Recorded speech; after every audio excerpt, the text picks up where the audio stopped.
When I pass through female genital mutilation, I feel pain in my body and I bleed. I was scared.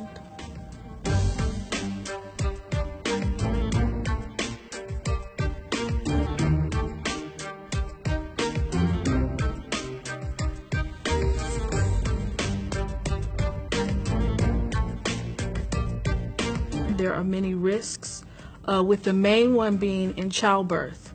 There are lots of complications. Young girls and women have hemorrhaged after the process was done. We bleed, others faint, and we feel much pain when we give birth.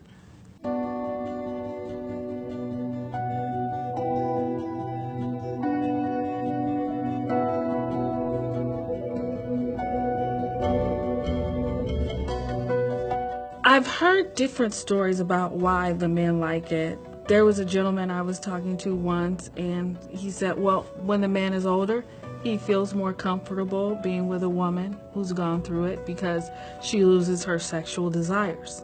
I've had friends over the years who are grown women who are married and said they didn't lose their sexual desires. So there are quite a few different misconceptions. Basically, people keep doing it because it's always been done.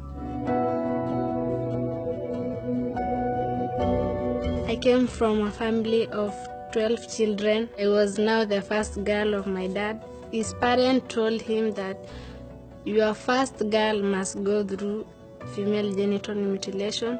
So my dad was respecting his parents, and that's why he said I must pass through that female genital mutilation.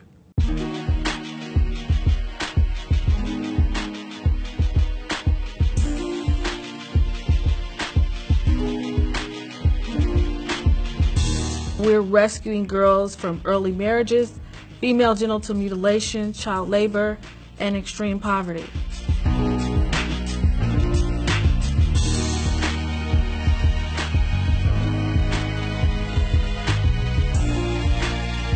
Something had gone terribly wrong since Rebecca had gone through FGM when she was 9, and then she's 15 and she's having these issues again.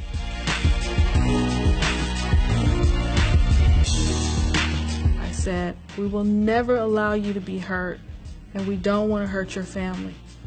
But if you want to live a healthy life and you want to have children one day, you have to go to the doctor. She took me to hospital. I was treated, and that time I became well. After that encounter, Rebecca and I talked about it a couple of times, and she said she believes FGM is wrong, and she doesn't want to see other little girls go through it. I wanted to stop because it's affecting many of us.